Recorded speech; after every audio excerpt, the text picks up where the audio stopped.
Méta de choc, méta de choc. Méta de choc. Et si on se demandait pourquoi on pense ce qu'on pense? Shocking 27. CNV, une communication sans violence?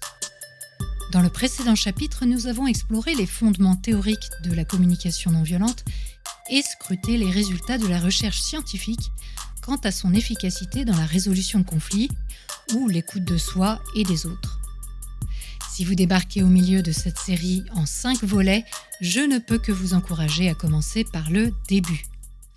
Aujourd'hui, nous allons creuser plus profond encore pour comprendre les tenants et surtout les aboutissants de la CNV.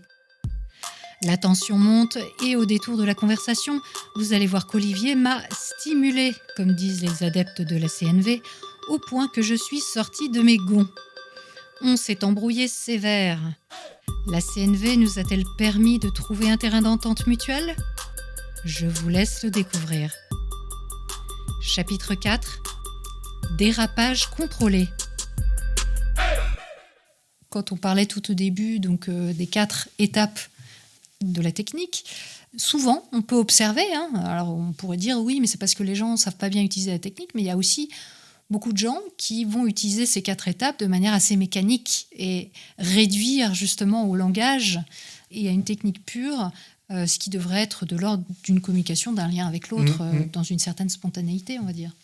Des tas de gens qui vont avoir envie, tu sais, comme tous les nouveaux convertis, là, comment on a envie d'être prosélyte, comment on est des chevaliers blancs de la chose et tout ça.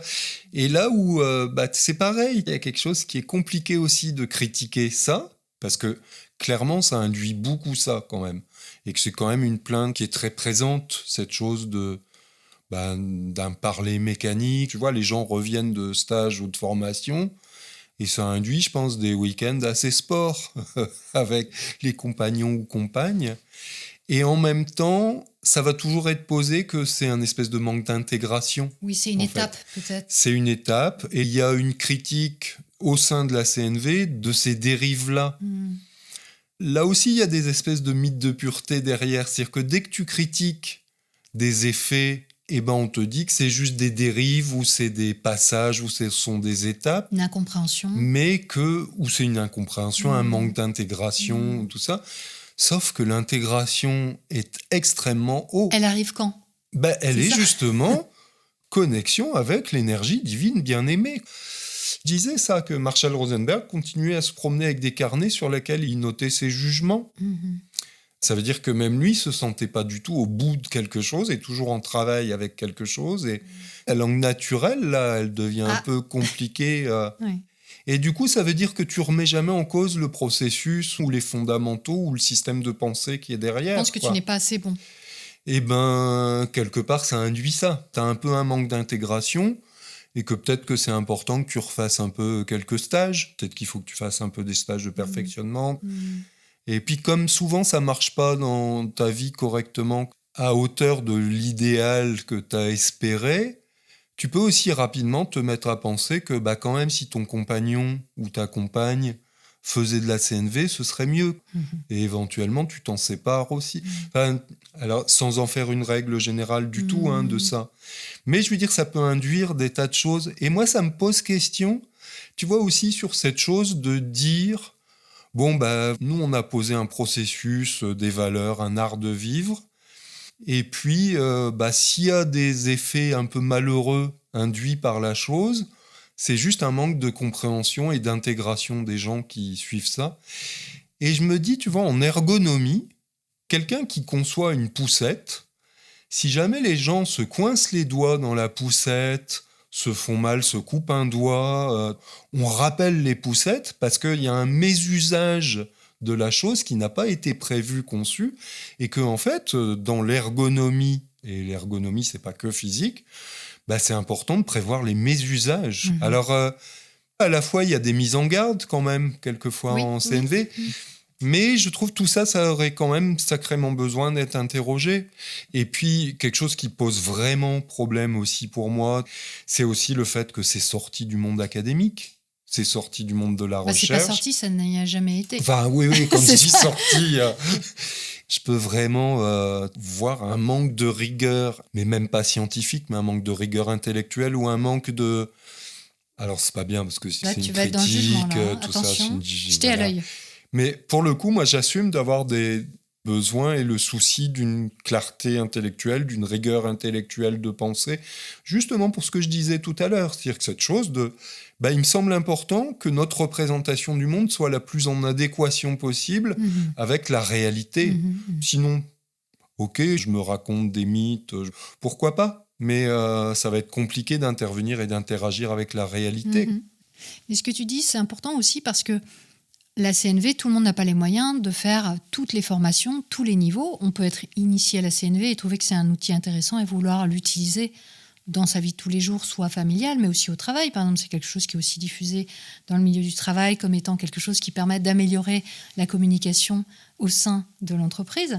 Et on se rend compte souvent que ce type de formation donne lieu, au bout du compte, à une parole extrêmement policée, où les gens reformulent « Ah, alors donc tu m'as dit que, si j'ai bien compris ton sentiment, mais alors ton besoin serait que… » Et donc, il y a une sorte de côté un peu artificiel qui s'installe dans la communication entre les gens, entre des collègues, qui devient peut-être problématique parce qu'on passe à côté de la vie. Bien sûr que c'est intéressant de se questionner et d'essayer de comprendre l'autre, mais enfin, quand ça prend le pas sur une communication fluide, ça devient problématique. On évoquait là le procès Eichmann et puis une espèce de langage bureaucratique. Ouais, il me semble que du coup, le processus de la CNV peut devenir quelque chose d'un langage complètement dévitalisé, effectivement, et d'un langage en conserve. Tu évoques le milieu de l'entreprise. Moi, ce qui me vient beaucoup par rapport à ce type de formation et ce type de conception, c'est vraiment rabattre sur les individus. Et ça me paraît vraiment problématique. C'est-à-dire qu'à la fois, pourtant, Marshall Rosenberg dit qu'il a le souci de ne pas pérenniser des structures oppressives et tout ça. Et en même temps, ce genre de formation, ça vient vraiment envoyer le message de ce qui fonctionne pas bien, c'est notre communication. C'est pas du tout la structure dans laquelle je suis, dans laquelle on ne me donne pas les moyens de faire correctement mon travail. Ça, tu vois, ça permet d'aller mettre cette interrogation-là sous le tapis et ça arrange plein de gens. Et on rabat sur les individus que, tu vois, s'ils communiquaient un peu mieux, quand même, ça irait vachement mieux. Et ça, c'est grave, vraiment. Enfin, en tout cas, moi, ça m'apparaît grave. Ça m'apparaît d'autant plus grave que je trouve qu'il y a des gens dont c'est le métier. Il existe des psychologues du travail, il existe des sociologues du travail. Des tas de gens se sont penchés là-dessus avec, pour le coup, des approches que je connais un peu parce que, pour non pas moi avoir suivi, mais accompagner quelqu'un qui suivait ces formations-là. Et pour le coup, là, je trouve qu'il y a une vraie interrogation sur les structures, une vraie pertinence, une vraie posture de la personne qui prétend aller accompagner et interroger le monde du travail et la psychologie du travail. Avec des connaissances derrière. Avec des choses un peu solides, un peu établies et des formations académiques où il peut y avoir quelquefois des choses à interroger aussi, mais où c'est interrogeable. Il y a des structures au sein de la CNV qui prétendent interroger quand même la CNV. Et moi, ce que je vis, c'est pas du tout ça, en fait. C'est que dès qu'on essaie d'aller interroger éventuellement ce qu'a dit Marshall Rosenberg, c'est vite des tables de la loi. Et ça me paraît problématique parce que ça veut dire qu'on fige complètement le savoir à un moment. Que dans les années 70, Marshall ait pensé telle ou telle chose. Même cette chose de la violence a existé. Tu vois, dans les années 70, je peux comprendre qu'on dise ça. Voilà, les connaissances de l'époque, au niveau préhistoire, ont évolué terriblement. On a des moyens d'investigation qui sont juste fabuleux, maintenant. Donc, les connaissances ont beaucoup évolué. Et moi, je regrette beaucoup ça. C'est qu'il y a quelque chose de figé et de, comme pas interrogeable.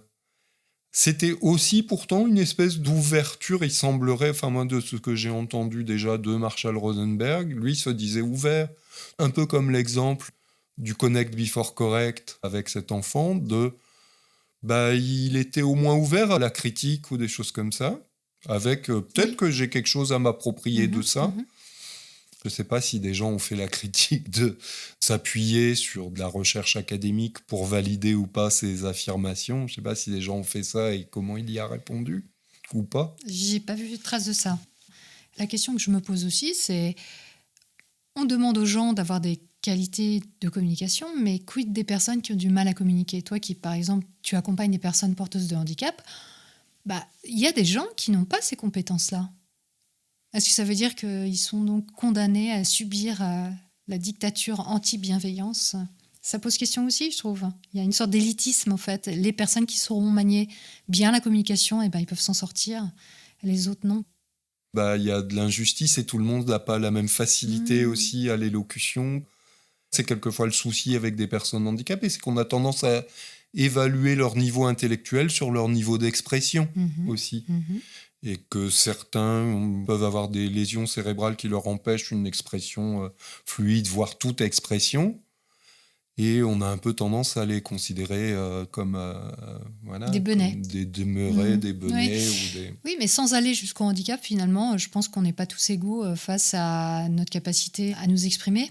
Et que finalement, il peut y avoir des inégalités aussi qui sont renforcées par le fait de vouloir imposer, comme tu disais tout à l'heure, en disant, quelque part, en essayant de s'entourer de personnes uniquement qui sont dans la CNV, qui savent utiliser la CNV, on peut disqualifier assez facilement peut-être des personnes qui n'ont tout simplement pas cette facilité-là. Ouais, puis tu vois, ça m'évoque aussi l'espèce de risque de bulle cognitive aussi. Alors, oui, bien sûr. Il y a peut-être aussi quelque chose d'inévitable là-dedans, mais il y a quand même quelque chose d'un peu triste parce que je peux voir quelquefois des petites annonces de pratiquants de la CNV ou de formateurs de la CNV qui cherchent une colocation ou tout ça avec des girafes. Eh oui. Maintenant, vous saurez, chers auditeurs et auditrices, si vous voyez une annonce où on recherche des girafes, on recherche en fait des personnes qui maîtrisent la CNV. Mais ça m'interroge aussi parce que du coup, il y a quand même un endroit où la communication et tout ça, ça sert à ouvrir. Et là, du coup, je me dis l'effet induit, c'est que ça ferme, quoi. Oui. Qu'en fait, je me resserre autour du noyau de similitudes de valeurs et de similitudes dans la façon de s'exprimer et de penser le monde. Est-ce que ça, c'est de l'ouverture, quoi? Enfin, ça m'interroge. Oui. J'ai pas la réponse, et les joueurs de boules ont tendance à fréquenter des joueurs de boules, les pêcheurs des pêcheurs et tout ça. Mais les enjeux sont peut-être moins forts quand même. Et surtout, quand on veut travailler sur la communication, se restreindre à un certain type de communication ou de communicant, c'est plus trop se questionner soi. Le risque peut-être aussi avec la CNV, de manière générale, c'est d'entrer dans un automatisme de communication parce qu'on suit un modèle, parce qu'on suit un schéma, en fait, et on ne se pose plus vraiment de questions au bout d'un moment. On a l'habitude d'une sorte de boulevard de pensée, une manière de faire, une technique. Si au début, va nous poser plein de questions, il va être très énergivore parce que tout à coup, il va falloir se poser des questions sur ses émotions, sur ses besoins, sur la manière dont on va demander les choses aux autres, etc., etc. Au bout d'un moment, j'imagine que ça peut devenir un simple automatisme. Oui, et puis après, ça me vient en forme de boutade, mais presque tu pérennises et tu amplifies le système. Et en fait, l'intérêt, c'est de devenir formateur. Parce que si tu deviens formateur, tu ne baignes que là-dedans et en plus, c'est gratifiant. Super. Quelque part, ça m'évoque, tu vois, la psychanalyse, ça sert à quoi? Ça sert à former des psychanalystes. Et des fois, je me demande si la CNV, ça sert à quoi? Ça sert à former des formateurs en CNV, quoi. Tu vois, il peut y avoir ça quand même. Alors, je précise pour les auditeurs et auditrices qui ne savent pas que j'ai fait récemment une série sur la psychanalyse. Si vous vous demandez pourquoi tant de critiques vis-à-vis de la psychanalyse, en tout cas, dans cette émission, on évoque un peu tous les aspects des fondements jusqu'aux applications de la psychanalyse. Et donc, vous pourrez vous faire votre propre opinion sur la chose. Mais en tout cas, pour revenir à la CNV, le risque pour moi, c'est quelque part de gommer toute singularité à partir du moment où on se retrouve entre soi, où on a un mode de communication qui est toujours le même suivant un certain modèle. C'est quand même formaté, quoi. Il y a 4 étapes, etc.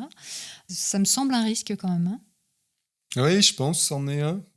Et puis cette paraphrase ou cette périphrase, il y a ce truc d'être encouragé à reformuler ce que l'autre nous dit pour bien s'assurer que non seulement nous, on a compris ce qu'il voulait, mais aussi pour quelque part aussi l'aider à clarifier. Empathique. Voilà, c'est ça, exactement. Et qui peut être peut-être un peu pesant dans certains cas, ou pas adapté aux circonstances, tout simplement. Si on pense au travail ou aux relations avec les enfants ou un éducateur à l'école. Alors, bien sûr, Marshall Rosenberg dit que oui, il faut s'adapter au contexte aussi, et puis que finalement, c'est plus coûteux de ne pas passer par une reformulation, une paraphrase, si c'est pour arriver à un malentendu, ou etc. Un conflit. Ou un conflit, voilà, exactement.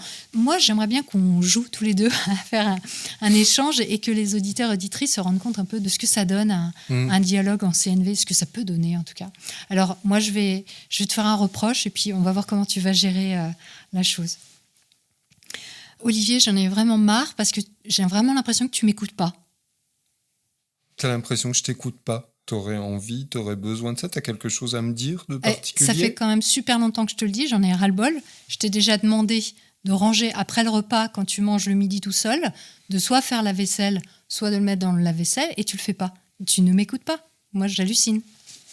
C'est-à-dire que t'aurais besoin de quoi? C'est quelque chose autour de notre espace vital? T'aurais besoin de te sentir respecté? Tu déconnes là. Je te demande juste de mettre tes affaires dans le lave-vaisselle, et toi, tu me demandes si j'ai besoin d'eux. Je pense que c'est clair quand même. Juste, tu me demandes que quand je mange, je mette les affaires dans le lave-vaisselle, oui, c'est ça? Oui, c'est ça que je te demande, oui. Et écoute, moi, je suis OK avec ça. Je vais faire ça, ouais.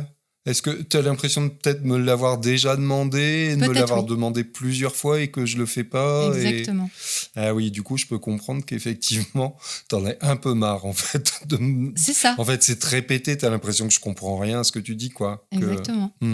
Peut-être que je comprends, mais que, t'as pas envie. Que je fais rien pour, quoi. Oui. Du coup, ouais, tu te sens pas prise en compte, quoi, sur un truc comme ça du tout. Bah, j'en ai marre, quoi. Moi, j'ai vraiment l'intention de répondre à ça favorablement, en fait, tu vois, de faire ça. Et je trouve ça normal, en plus, de débarrasser mon assiette et de mettre au lave-vaisselle et tout ça. Et je crois que juste que quelquefois, j'oublie, en fait, que, tu vois, il y a le téléphone qui sonne ou il y a l'ordi qui fait ding-ding et que je zappe. Du coup, je suis en train d'imaginer... Écoute, est-ce que ça te saoule si pendant un petit temps, là, je sais pas, avoir 15 jours ou un truc comme ça, je mets un papier à la cuisine avec écrit en grand « nettoyer, débarrasser le plan de travail ». Non, moi ça me va. En fait, je pense que ça va m'aider. Moi, je sens que, tu vois, j'ai envie que ce soit ça bien pour toi, mais je sens que je zappe, quoi. Et du coup, j'ai besoin de soutien. Je pensais à un moment te demander de m'aider à, mais je me dis juste, c'est pas ton rôle, non, quoi. Vraiment pas, non. Et que ça j'ai va d'autres pas trucs à faire, je vois pas pourquoi. Ça va pas être confort pour clair. toi de me rappeler ça. Ouais. Voilà, si tu peux supporter qu'il y ait ce papier en grand débarrassé, et moi, ça me servira de rappel, et puis je pense que je vais y penser. Voilà. Bon. Est-ce que tu as un peu confiance que ça va se passer quand même? Pas trop, mais bon. Pas trop. T'as des craintes quand même que ça marche pas. Que je te le dis, donc. Mais là, au moins, tu proposes quelque chose. Donc, écoute, voyons. Alors que d'autres fois, t'as l'impression que j'ai rien proposé et que je t'ai pas pris en compte, quoi. C'est pas une impression, je crois. Ouais, c'était pas terrible pour toi. Non. Écoute, désolé de ça. Et voilà, je vais faire mon papier là maintenant. Est-ce que toi, ça t'amuserait de mettre quelque chose, d'écrire aussi quelque chose sur le papier? Non, mais écoute, c'est à toi de te prendre en charge, je crois, là. Ok. Voilà, donc ça, c'était un petit aperçu d'un dialogue CNV qui est plutôt concluant. On arrive à se comprendre là dans cette situation parce que là, tu es manifestement de très bonne volonté quand même, Olivier. Hein. Ah ben toujours. Ça, j'aimerais que les gens le sachent. Je suis toujours de bonne volonté. Voilà, t'es de bonne Ce qui n'est pas le cas de tout le monde autour de cette table. Ah. Ok, il n'y a pas d'ingé son dans la pièce, il n'y a personne. Donc... Mais bon, on peut quand même sentir que cette reformulation que tu as faite dès le début et qui m'a énervée est typique de la CNV. Et mon avis personnel et mon jugement personnel, c'est que dans certaines circonstances, on n'a pas envie de ça, en fait. C'est inadapté. Voilà, c'est inadapté. Ouais, bien sûr. Donc, dans certains cas, quand on maîtrise pas bien l'outil ou quand on pense que ça peut absolument être important de reformuler et que c'est la meilleure des choses à faire, ça peut se retourner, en fait, contre soi ou créer encore plus de conflits. Alors, c'est pareil, il y a des niveaux d'intégration, mais surtout que je vais peut-être, moi, comme pratiquant de la CNV, avoir vite une représentation que pourtant je fais tout bien, je reformule, j'essaie de trouver ton besoin, tout ça, et que pourtant ça marche pas et pourtant tu es toujours en colère. Et que quand même, c'est mieux de faire des colloques avec des girafes. Ça peut induire ça. Après, je dis pas que c'est systématique, quelquefois il peut y avoir... des mises en garde des formateurs, mais c'est vrai que ça peut amener ça. Tout à l'heure, tu disais que ça t'avait plu, cette histoire de connect before correct, donc de se connecter à l'autre, d'être en lien avec l'autre avant de lui dire quoi faire ou de le changer ou de le réprimander ou quoi que ce soit. Mais tu disais aussi que dans certains cas, finalement, la deuxième partie, qui est correcte, était souvent oubliée. Est-ce que tu peux développer un peu ça ? En langage girafe, on va essayer de sortir de qui a tort, qui a raison. Ouais. Alors, on va passer par la phase, on va se connecter. Je vais pas te dire non, c'est idiot ce que tu dis. Pour aller à tel endroit, la route, c'est pas celle-là et tout ça. Ah ouais, ok, t'imagines ça et comment ça se fait que toi, tu penses qu'on passe par là pour aller à tel endroit et tout ça. Je vais me connecter et essayer de comprendre qu'est-ce qui fait que ça se passe comme ça. Il y a cette insistance qui est mise à la connexion avec l'idée de sortir de ce jeu de qui a raison, qui a tort. Et je trouve que c'est une très bonne chose. Mais dans l'exemple que Marshall Rosenberg donne en vidéo, avec cet enfant à l'école, ça s'arrête à la phase où il s'est connecté et il n'y a pas le truc de correct. Et à un Il moment, lui dit pas 9 x 9 égale... alors, je peux 81. imaginer que dans la réalité, ça s'est fait, peut-être, enfin, j'en sais rien. Mais en tout cas, dans la retransmission de ça, ça n'y est pas. Et ça veut dire que ça alimente quelque part chez des pratiquants que ça zappe un peu le correct. Et pour moi, le correct, c'est un rappel et un retour à la réalité des choses. Si je suis enseignant et que je veux enseigner pi, bah, quand même, celui qui me dit c'est 1,618, ben non. Ça va pas bien marcher sinon si je veux calculer une circonférence. Donc c'est important, un retour à la réalité. Je vais, tu vois, pas disqualifier le gamin, je vais prendre cette attention à entendre d'où sort ce chiffre qu'il me donne. Mais le gros risque, et je vois ça beaucoup, et ben c'est que la réalité perd complètement sens et on retrouve des choses que toi tu peux connaître du New Age bien, qui est, eh ben la réalité de chacun, c'est ça qui est important. Et ce qui est important, c'est qu'on se connecte au niveau des besoins, mais la représentation du monde de chacun, c'est pas ça qui est important. Il y a un hyper-relativisme. Il y a un relativisme absolu. On perd complètement de vue que il y a une réalité et qu'éventuellement on essaie de décrire. Et il y a quelque chose comme d'une pertinence qui n'est pas là. C'est-à-dire que il me semble que c'est important de discriminer. Soit on est en train de partager nos subjectivités, et c'est OK. Il n'y a pas de qui a tort, qui a raison. Je sais pas, tu me partages que se promener dans la montagne, t'aimes pas du tout ça. Je vais pas te faire la guerre pour te dire t'es idiote. Franchement, se promener dans la montagne, c'est formidable et c'est moi qui ai raison. Moi, j'aime le faire, toi, t'aimes pas. Moi, j'aime la mer, toi, t'aimes la montagne. C'est OK, on partage des subjectivités. Quand on est à essayer de décrire le monde dans lequel on est, essayer d'objectiver les choses, bah là, pour le coup, il y a du vrai et il y a du faux. Et ça va être important d'accepter ça, que la Lune, elle est plutôt à une distance moyenne de 384 000 km, que si moi, je prétends que la Terre tourne autour de la Lune à 1500 km, non, c'est pas vrai. C'est pas vrai. On peut pas dire c'est ta réalité. Et cette chose de dire c'est ma réalité et toutes les réalités se valent et tout ça, non, quoi.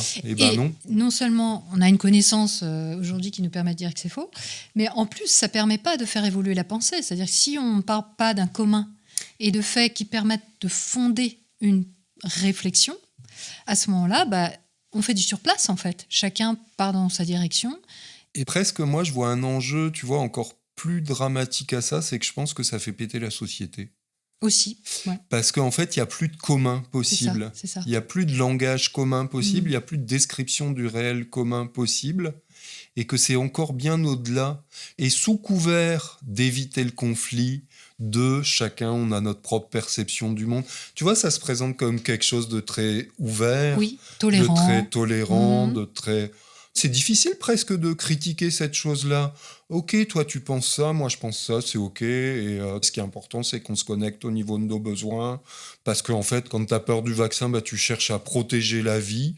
Tu vois, moi en me vaccinant et en pensant que c'est une bonne chose, je cherche à protéger la vie. Ah mais en fait, on veut tous les deux la même chose, c'est formidable. Il n'y a plus aucun problème.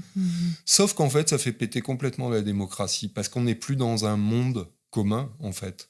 Et on ne partage plus rien. La notion de connaissance n'est plus une connaissance acquise avec l'expérience mesurable, mais une connaissance avec un grand C qui serait transcendante ou qui serait individuelle et qui serait donc suffisante. Parce que nous sommes tous reliés à l'essence. Et effectivement, on retrouve complètement ce type de notion dans le New Age. Donc, Évidemment, c'est l'occasion de dire qu'il y a énormément de gens qui, dans la spiritualité New Age, ont recours ou promeuvent la CNV. C'est très, très interpénétré, autant qu'on trouve énormément de formateurs, on y reviendra, qui véhiculent des idées New Age. Là, ce que j'aimerais bien aussi, c'est qu'on voit la question de la santé mentale, parce que Rosenberg, là-dessus, a quand même un avis assez tranché et, je dirais, perturbant. Il y a une vidéo sur la maladie psychique. Donc, c'est une conférence qu'il fait pour des personnes qui sont en position d'être aidantes, je crois. D'accord. Juste les premières minutes de la vidéo sont très signifiantes là, dans ce qui est dit, qui est la maladie psychique n'existe pas, en fait. Et ce qu'on appelle habituellement maladie psychique, ça n'est que le résultat de notre mode chacal, quelque part. C'est-à-dire que c'est créé par les structures, c'est créé par la psychiatrie. Tu vois, la maladie psychique n'existe pas. Elle est liée à notre éducation. C'est un peu, voilà, et c'est un peu de la même façon où toi, tu témoignais du fait que tu trouvais intéressant cette idée d'étiquette, de ne pas étiqueter les gens, de ne pas les réduire. Il y a un endroit où on peut l'entendre comme ça, mais c'est bien au-delà de ça. Ça n'existe pas, la maladie mentale. Parce que identifier quelqu'un, dire c'est un schizophrène, ouais, peut-être qu'il y a ce risque d'étiqueter, de réduire et tout ça. Sauf que c'est important, enfin moi, dans ce que je connais, quelqu'un qui a cette maladie, c'est important de reconnaître la maladie, c'est important. Il existe des traitements, donc c'est important l'acceptabilité des traitements. Et c'est juste dramatique si on dit à des gens comme ça, non, mais ça n'existe pas pour de vrai. Et c'est juste qu'on a eu une communication violente avec vous. Et c'est ça qui fait que ça a créé cette chose-là et qu'on vous appelle comme ça. Mais vous n'êtes pas malade. Et ça me paraît dramatique. Oui. Ça me paraît dramatique. C'est vrai qu'il y a un gros débat toujours en cours dans le milieu de la psychiatrie, de la psychologie, de savoir si on doit poser un diagnostic. Est-ce que c'est vraiment, justement, pas problématique d'étiqueter une personne et de lui imposer un diagnostic ? Mais si cette question est intéressante et qu'elle mérite d'être posée, nier la maladie mentale, parce que c'est ça qui fait. C'est pas juste dire le diagnostic, il faut faire attention, ça peut avoir des effets pervers sur la personne, le patient peut peut-être s'attribuer des choses et se condamner lui-même, par exemple, alors qu'il y a des traitements possibles, etc. Lui, il dit carrément, non, en fait, la dépression ou la bipolarité, c'est l'image qu'une personne se fait d'elle-même qui dégrade sa qualité de vie, et ce n'est pas lié à une maladie psychique. Alors, il reconnaît quand même qu'il peut y avoir des problèmes neurologiques, il y a des choses comme ça, qui sont donc physiologiques. Mais par contre, il cite la bipolarité comme quelque chose qui peut être traité sans problème par la conversation, finalement. C'est ça, si on résume. Alors là, ça devient vraiment gênant, quoi. Et surtout quand on sait que c'est quelqu'un qui vient du milieu clinique, du milieu thérapeutique, ça interroge, et d'autant plus qu'il a cette aura, justement. Et puis dans cette vidéo-là, il y a un exemple qui suit après, où il témoigne d'une jeune fille ou jeune femme qui est mutique et de comment il s'y prend et tout ça. Et bien sûr, il est très, très séduisant, cet exemple-là qu'il donne. Avec, on peut toujours donner des exemples. Un petit papier qui sort dans la main, tout ça. Sauf qu'on ne sait pas du tout quelle était l'étiquette qui était posée dessus. Et je ne crois pas qu'on guérisse la schizophrénie en 5 entretiens ou même en 350. Enfin, c'est pas comme ça que ça se passe. Oui, et puis surtout, cette vidéo, elle est relativement récente, celle dont tu parles. Et ça fait bien longtemps qu'il cite cet exemple. Moi, je le connais aussi, il le cite depuis très longtemps. Il y a un moment donné, il faudrait quand même, si on prétend traiter des questions psychiques, se tenir au courant de la recherche aussi, et se tenir au courant de l'évolution des connaissances. Parce que si dans les années 60, encore une fois, on pouvait se dire, OK, à l'époque, on avait moins de connaissances qu'aujourd'hui sur ce que c'est que la dépression ou la bipolarité ou la schizophrénie. Aujourd'hui, on a quand même de plus en plus d'éléments qui nous disent que, identifier une pathologie ou un dysfonctionnement ou des troubles chez quelqu'un, c'est utile, ne serait-ce qu'en tant que thérapeute. Après, on le communique ou pas au patient, ou d'une certaine manière et pas d'une autre, etc. Mais oui, il y a un intérêt à savoir où on met les pieds, quel est le problème de cette personne. Sa position, elle me semble très, très héritée des positions de l'anti-psychiatrie. Oui, en fait. Complètement. C'est-à-dire que dire, finalement, c'est les centres qui sont le problème, et si on sort les malades des centres, il n'y a plus de malades. Ça avait un intérêt, parce que c'est pas à rejeter en bloc, et effectivement, il y a des gens, à partir du moment où on arrête de les étiqueter comme ça, qui peuvent très bien fonctionner. Enfin, il y a de vraies choses à interroger là-dedans. Mais encore une fois, si on en fait un truc absolu, ça marche pas bien. Ça a besoin de nuances. C'est clair. Donc voilà, non, il suffit pas d'ouvrir tous les asiles pour que tout se passe bien.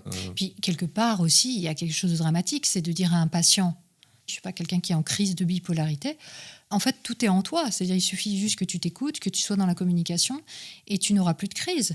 Donc, une personne qui suit ce chemin-là, il y a peu de chances qu'elle soit plus bipolaire avec ça, et forcément, elle va se le reprocher, qu'elle n'aura pas utilisé la méthode de la bonne manière. Alors, je sais pas si ça envoie ce message-là directement, parce que c'est quand même plus, il va y avoir un écoutant, voilà, Marshall dans le cas, présent, qui va se relier aux sentiments, aux besoins. Il propose une écoute girafe, et ça soigne.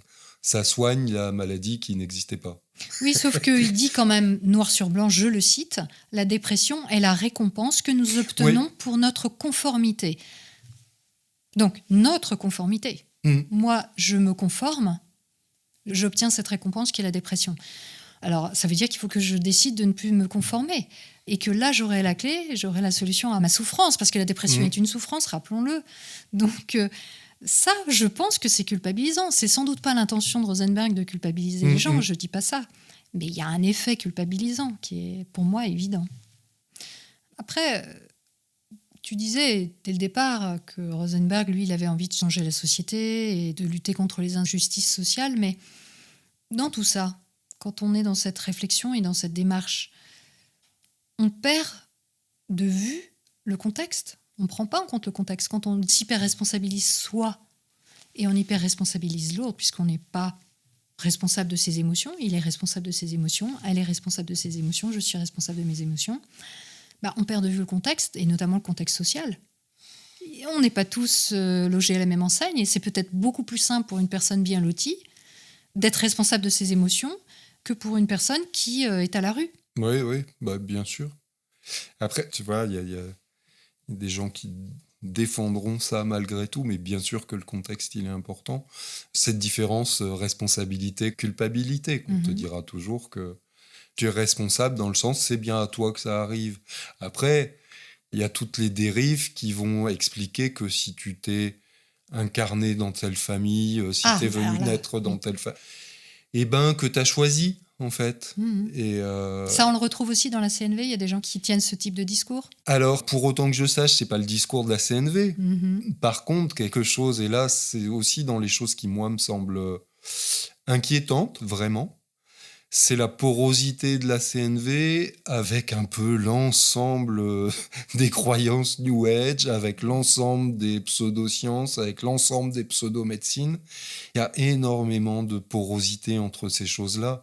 Et que, il y a quelques années, tu vois, des choses m'ont heurté de formateur CNV. J'ai voulu alerter un petit peu des autorités là au niveau de la CNV, de l'AFF, l'association française des formateurs et tout ça. Et je me souviens avoir eu une interlocutrice qui sentait que j'avais un souci de scientificité ou de choses comme ça. Et que du coup, elle me disait que y avait un interlocuteur vraiment possible dans les formateurs, parce que lui, c'était important, tout ça. Et du coup, je vais voir qui est la personne. Et il a une double formation, formateur CNV et morphopsychologue. Et là, je me dis, ça va être compliqué. Tu vois. Là, on est loin de la science. Là. Ça va être compliqué. En gros, c'est hérité de la phrénologie. Et c'est, suivant la tête que tu as, suivant le corps, je vais lire ton corps et ça dit ta psychologie. Totalement pseudo-scientifique. Tu serres les pieds, c'est que tu as peur d'être castré. Souvent, c'est quand même très connoté aussi de psychanalyse. Donc c'est quand Allez, même... hop, on en met une petite louchée sur la psychanalyse encore. Non, mais c'est vrai que c'est très... si tu mets les pieds en canard, ça veut dire que tu as peur de la pénétration anale. Et si à l'inverse, tu as les pieds rentrés, c'est que tu as peur au niveau de tes organes génitaux. Enfin, de toute façon, c'est génital. C'est puissant comme analyse. Voilà. Ok, ouais. Et puis les trucs de la phrénologie, la bosse des maths et des choses comme ça. C'est, on va lire ton crâne et puis c'est tel ou tel On en zone, est largement tel revenu, endroit, mais malheureusement, il y a encore des gens qui promeuvent cette idéologie ou cette pensée. Et dans cette porosité aussi que tu décris avec le New Age, Et très en lien avec la non prise en compte du contexte social, il y a cette phrase aussi de Rosenberg qui dit quand on blâme l'autre, alors on abandonne son pouvoir de se changer soi-même. La violence émane d'un mode de pensée qui attribue la cause du conflit à tort à l'adversaire et d'une incapacité à admettre sa propre vulnérabilité et celle de l'autre. Et bien sûr qu'au départ, on se dit, tiens, c'est bien, on prend sa responsabilité. Et en début d'entretien, je te disais, moi, je trouve que c'est toujours très porteur, ce genre de choses. Mais face à une situation où on est une minorité sociale, où on est démuni, où on n'a pas des moyens face à une institution qui nous écrase, ou à un pouvoir dictatorial, ou tout simplement à un niveau social qui nous met en situation d'infériorité, on ne doit pas blâmer. On ne doit pas blâmer l'autre. Et là, je trouve qu'il y a vraiment un problème, parce que ce que voulait faire Marshall Rosenberg, qui était de justement lutter contre les inégalités, l'injustice sociale, qu'est-ce qu'il fait avec la CNV en disant ça ? Il va à l'encontre des droits des minorités, finalement, en leur interdisant, entre guillemets, de dire à un moment donné, il y a une cause extérieure à moi, à ma souffrance. Ce n'est pas juste moi qui me sens incompris dans l'injustice ou qui me sens démuni.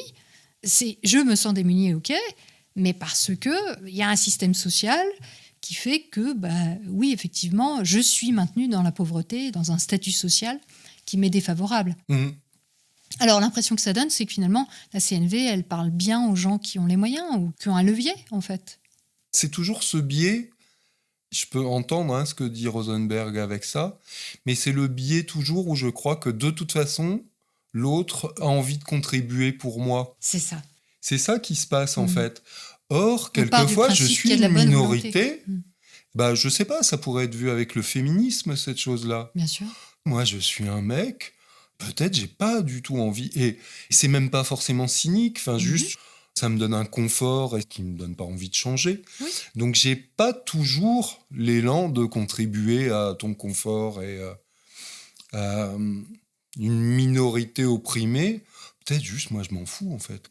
Or, c'est partir du principe que si tu te vulnérabilises face à moi, si tu m'expliques, forcément, ça va venir toucher chez moi quelque chose qui va faire que je vais me dire « Ah ouais, mais ça me touche et oui, ok, je me retrouve dans ses besoins. Je suis ok pour changer quelque chose à ta situation parce que vraiment, je vois bien que t'es opprimé et que t'es... » Mais en fait, non, quoi. Je veux dire, juste moi, je bénéficie de mon confort et j'ai pas du tout l'intention de le changer.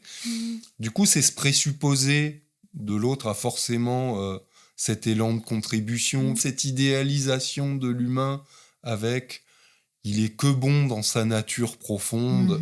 Je vais toujours me raconter que celui qui m'opprime, c'est juste j'ai pas réussi à le connecter dans sa nature profonde quelque part. Et c'est ça qui est un peu dramatique dans le bouquin, c'est que énormément d'exemples qu'il donne d'interventions qu'il a faites et qui ont porté des fruits, c'était dans des milieux défavorisés. Alors il va par exemple dans un collège et puis il rencontre des étudiants noirs qui vont se plaindre du racisme, par exemple du proviseur.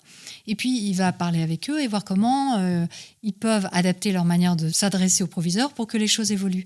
Et donc, très souvent, et c'est ce qu'on retrouve aussi d'ailleurs, ce que j'ai vu dans les quelques études scientifiques que j'ai pu lire, c'est que le retour des personnes, c'est cette technique, je pense qu'elle est porteuse et qu'elle va pouvoir m'apporter quelque chose.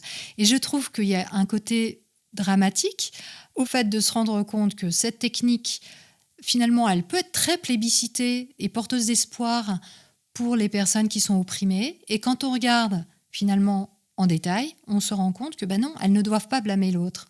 Et quelquefois, on sait bien que la lutte sociale, les progrès sociaux, que ce soit le féminisme que tu cites, ou les questions de racisme, ou autres, les questions salariales, de niveau de vie, etc., mais très souvent, ça passe par un coup de poing sur la table et dire maintenant ça va plus. Et maintenant, on demande autre chose, etc. Et quelque part, la CNV ne prévoit absolument pas ce cas de figure, ce qui paraît dingue. Alors, il y aurait quand même, peut-être, comme tu évoquais la colère, tu vois, je peux quand même affirmer quelque chose. Ça pourrait être un endroit quand même où on pourrait t'apporter la contradiction, de dire non, la CNV, elle est capable aussi d'aller affirmer là, votre stratégie d'oppression, je suis pas OK avec ça. Oui, et après ? Et alors, il y a éventuellement aussi encore le recours... on n'a pas parlé de ça en CNV, mais il y a cette idée quand même de l'usage protecteur de la force. La non-violence, ça ne veut pas dire j'utilise jamais la force, en fait. Il peut y avoir un usage protecteur. Après, C'est aussi quand on voit dans la pratique ce que ça donne, qu'on peut se rendre compte des points de faiblesse de la CNV. C'est aussi pour ça que c'est bien de donner des exemples concrets. Moi, je trouve quand même que dire à un moment donné, on ne peut pas rassurer quelqu'un parce que c'est à lui de se rassurer lui-même, ou on ne peut pas blesser quelqu'un, ça n'existe pas parce que c'est toujours la personne qui est blessée elle-même, je trouve que ça peut être tendancieux parce que ça veut dire qu'on peut s'autoriser tout et n'importe quoi, et encore plus si on est en position de force. C'est-à-dire que, évidemment, quand on est en position de force, on risque pas grand-chose à abuser de cette position en disant mais je ne peux pas blesser l'autre. Donc, je peux dire la ce que dérive, c'est pas ce que dit, je pense, la CNV au départ ou Marshall Rosenberg, mais la dérive, elle est vraiment possible. La dérive, elle est vraiment possible. C'est-à-dire que on imagine, on est un couple. En fait, je cite cet exemple-là parce que c'est un exemple que j'ai déjà entendu dans la réalité. Mais je te pourris la vie, je te fais une vie quotidienne qui est dure. Tu te suicides à un moment. Et écoute, c'est pas de ma responsabilité. Ben voilà. Waouh. Alors, je pense que c'est vraiment hors des intentions premières et tout ça, mais c'est vraiment des dérives possibles, bien sûr. Ça devient très, très facile de se planquer derrière ça. Je veux dire, je zappe un peu que je suis responsable de ce que j'aimais dans la relation, qui est je te pourris la vie. Ça, je le mets un peu de côté et je ne regarde que la résultante. Tiens, tu t'es suicidé. On pourrait retrouver ça dans le milieu du travail aussi, cette chose de y a un système qui est délétère, et on va poser que c'est pour des raisons personnelles, que c'est pour des raisons... Qu'on avait toujours le choix et qu'on aurait pu choisir autre chose que de se suicider, etc. Et là, on touche... Marshall Rosenberg dit ça, on a toujours le choix, par exemple. Ouais. Quelle que soit la... T'as toujours le choix, alors... Ouais, à un certain niveau. Quelquefois, les choix peuvent être sacrément restreints. Tu m'étonnes. Tu m'étonnes. Mais là, on touche du doigt le risque de manipulation, justement. Et dans le cas que tu as vécu avec ce couple où la femme s'est suicidée, j'imagine que ce n'était pas l'objectif peut-être premier de l'homme que de faire en sorte que sa femme se suicide, mais on peut aussi certainement utiliser la CNV à des fins de manipulation. Quand on utilise tous ces arguments, cette manière aussi de paraphraser, d'amener la personne potentiellement à là où on veut qu'elle aille, en fait. Je vais affiner ma rhétorique, je vais affiner des concepts, et ça devient facile aussi de les utiliser, de les retourner, et je peux très facilement toujours expliquer que c'est l'autre quand même le problème. C'est l'autre qui a sa responsabilité dans l'histoire. Bien sûr. Et moi, je pense que c'est important d'avoir... à l'esprit que nos parts moins nobles, là, qui nous ne sont pas les parts naturelles, parce qu'on sait que celles... Tu vois, la bienveillance, c'est originel. Voilà. Ces parts-là, au fur et à mesure, tu vois, où je fais des stages, où j'apprends des choses au niveau de la communication, où, elles apprennent aussi, quoi. Elles apprennent aussi. Elles se nourrissent. Elles se nourrissent et deviennent très fines et donnent un pouvoir et une puissance sur l'autre, bien sûr. Mais je pense que j'ai fait ça à un moment de ma vie aussi. Enfin, pas avec la conscience d'eux, mais c'est facile, quoi. C'est facile. Tu as les outils de communication. Et puis, ce que tu disais de nos biais aussi, tu vois, on a toujours tendance à se dédouaner soi et à trouver que c'est l'autre le problème. Même ces choses qui sont a priori construites pour montrer l'inverse, elles peuvent se détourner de cette façon-là. Oui, et comme tu disais, on peut toujours faire en sorte de dire à l'autre, c'est ton ressenti, c'est ta responsabilité. Subtilement. Tu n'as pas à t'énerver. Là, tu es violent, alors que l'autre en face exprime quelque chose avec force parce qu'il n'est pas entendu ou parce qu'il est maltraité, justement. Ouais, et puis c'est quelquefois bien plus subtil et insidieux que ça. Si quelqu'un me dit « Oh, t'es violent, tout ça », je vais le décoder facilement.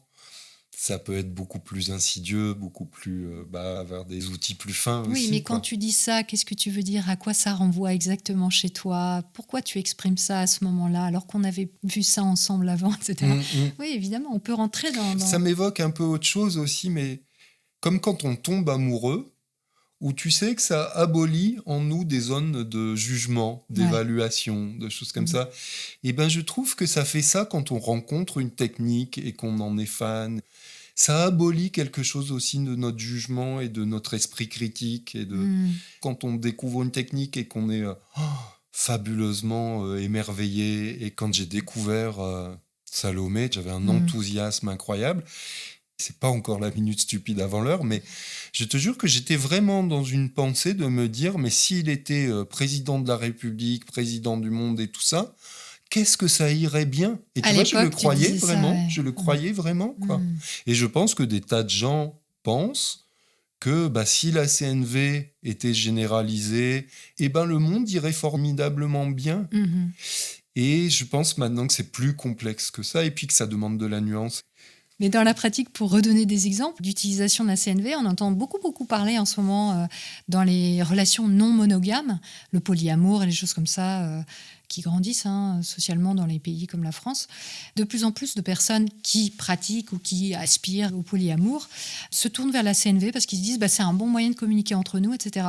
Et on commence à observer que dans certains cas, l'utilisation de la CNV produit et consolide des situations d'assujettissement, de domination, où des personnes vont dire oui, mais on est dans le dialogue et voilà, c'est relation ouverte, etc., etc. Mais où finalement il y a une personne dans l'histoire qui va payer les pots cassés et puis à qui on va dire oui, non mais attends, on est en communication, pourtant je t'ai bien expliqué le fonctionnement, etc. Et puis au bout du compte, va se faire embobiner entre guillemets ou va pas être entendu. Et au nom de la CNV, va souffrir d'une situation parce qu'elle n'a plus en fait la possibilité d'exprimer ce dont elle aurait besoin ou ce qui lui conviendrait, ou même qu'elle n'est plus capable d'identifier, parce qu'il y a aussi cette espèce de flou cognitif qui peut apparaître à vouloir absolument suivre un protocole de communication où on n'est plus vraiment connecté à ce qu'on voudrait, à ce qu'on ressent, mais qu'on est plus dans une sorte de dogme où ah oui, non mais attends, il faut communiquer de telle manière, et puis je suis responsable de mon vécu, et puis je suis dans la réflexion sur ce qui se passe en moi, et donc je dois laisser l'autre libre, etc. Alors, tout ça, évidemment, quand on commence à voir que ça peut être utilisé de manière manipulatoire, ça peut créer des drames, et on peut tomber dans un dogmatisme qui fait souffrir, en fait. Et quand tu disais tout à l'heure que la colère était admise par Rosenberg, en fait, quand même, il dit la colère provient d'une façon de penser qui ne tient pas compte des besoins et qui est donc coupée de la vie. C'est pas rien. C'est pas rien. Alors moi, je dirais, au contraire, certaines fois, quand on est dans la colère, c'est justement parce qu'on se reconnecte à soi, qu'on se reconnecte qu'il y a à une énergie de vie. Voilà, exactement. Elle indique que nous avons fait appel à notre intellect pour analyser et juger l'autre, au lieu de nous focaliser sur nos besoins insatisfaits. Et là, on touche du doigt une chose très pernicieuse et qui est très proche aussi du New Age et qui peut amener vraiment des dérives, c'est le mental. Ah oui. Il ne faut pas être connecté à son mental, mais on est dans une communication de cœur à cœur, comme tu disais. Alors là, évidemment, on peut dire à l'autre que il n'a pas à se mettre en colère pour ça, qu'il est trop dans le mental, qu'il faut qu'il sente son intuition et que, en fait, tout va très bien, quoi. Il n'est pas dans la bonne énergie. Alors, est-ce que tu as rencontré ça, toi Alors, ce que je peux te dire, par exemple, c'est que il y a aussi cette idée dans d'autres secteurs de la communication de dire la colère, c'est un sentiment écran. Et ça qui cache rejoint quelque un peu chose. ça. La colère, c'est que j'ai une blessure. Et à partir du moment où je regarde la blessure, ma colère tombe. Ouais. Mais moi, ce que je viens de te dire, c'est une citation de Rosenberg. Ah oui, je vois Mm. bien et je comprends bien. Mm. Couper de la vie, déjà, formuler couper de la vie, c'est compliqué. Enfin, je veux dire, juste, quand je suis en colère, je suis vivant. C'est clair. Qu'est-ce que ça veut dire, vie ? Ça revient encore à cette chose de... Ce qui est vie, c'est quand c'est positif et bien. C'est ça. C'est quand même ce message-là que ça envoie quelque part. Complètement. Alors que par ailleurs, on ne va pas classer les bonnes émotions, les mauvaises émotions. C'est juste, il y en a qui indiquent plutôt un besoin satisfait, plutôt un besoin insatisfait. Mais il n'y a pas de hiérarchie, il n'y a pas de bonnes ou de mauvaises émotions. Et pourtant, ce texte-là, il envoie un message un peu différent. Carrément, Je pense que ce que tu pointes est assez juste parce que quelque part, en CNV, on va assez peu dire « je suis agacé, je suis en colère, je suis tout ça ». Et ce qui est beaucoup utilisé, c'est « je suis stimulé ».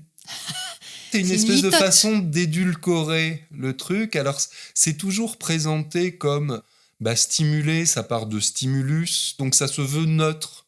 C'est-à-dire que c'est pas « je suis agacé » ou... Sauf que dans la réalité de l'usage de la chose, c'est toujours pour dire si je suis stimulé, c'est que en fait je suis super agacé. Mais je te dis pas que je suis super agacé. Ouais. Je te dis là, je suis stimulé.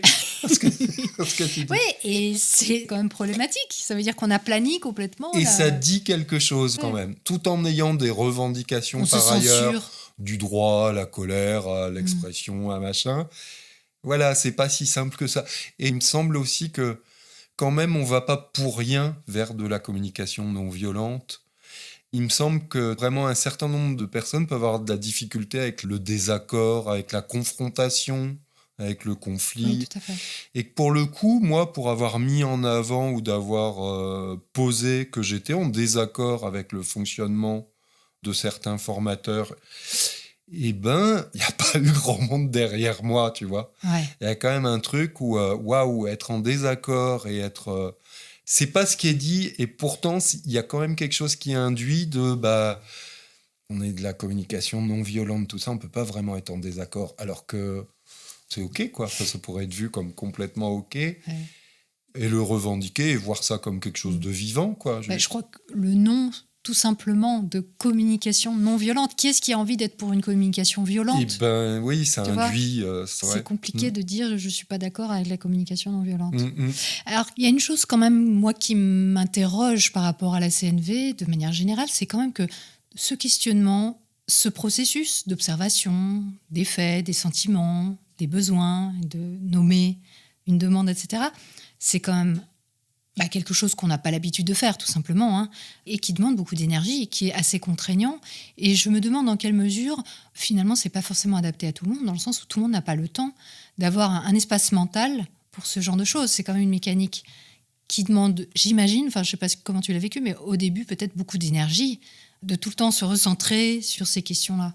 Et qui peut, du coup, être un peu déboussolant. Si on veut absolument le faire, mais qu'on n'a pas vraiment l'espace mental pour le faire, ça peut être perturbant. Je pense que tout le monde n'a peut-être juste pas envie, en fait. Oui. Et effectivement, si j'en fais une panacée universelle et que j'explique à tout le monde que tout le monde doit faire de la CNV, je suis juste dans un truc hégémonique, autoritariste, et je suis plus dans ce qui est revendiqué comme les valeurs de la CNV.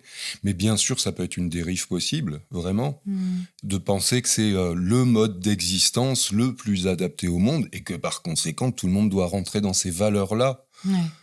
Et de voir que oui, ça correspond aussi à des valeurs, que ce ne sont pas des vérités premières ou des lois de l'univers ou des choses comme ça, quoi. Ouais. Oui, alors là, je rebondis sur le mot que tu viens d'utiliser, qui des dérives. Il va lui plaire,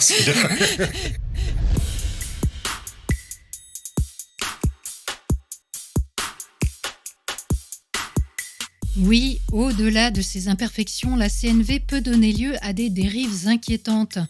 Nous en parlerons la semaine prochaine dans le 5e et dernier chapitre de cette série, qui vous demande, peut-être plus que d'habitude, de la patience. Et si vous êtes encore là, c'est que vous n'en êtes pas dépourvu. Bravo à vous. Bon, au sujet de notre petite embrouille concernant la vaisselle, il faut quand même rétablir la vérité. Olivier n'est pas un sale type. Il m'a royalement accueilli chez lui pour cet enregistrement et m'a même concocté de savoureuses spécialités régionales. Une manifeste tentative de manipulation de sa part, certes, mais que je ne peux réprouver. Merci, merci, merci à vous qui soutenez ce podcast humble et superbe, porté par l'enthousiasme de la réflexion sur vos propres pensées. Vous assurez tellement. C'est d'ailleurs grâce à vous qu'une part non négligeable de l'humanité pourra entendre le dénouement de cette saga presque non violente. On se retrouve donc vendredi prochain à 18h pour le 5e et dernier chapitre. D'ici là, prenez le temps d'observer la manière dont vous pensez et de la questionner. Vous n'imaginez pas ce que vous pensez.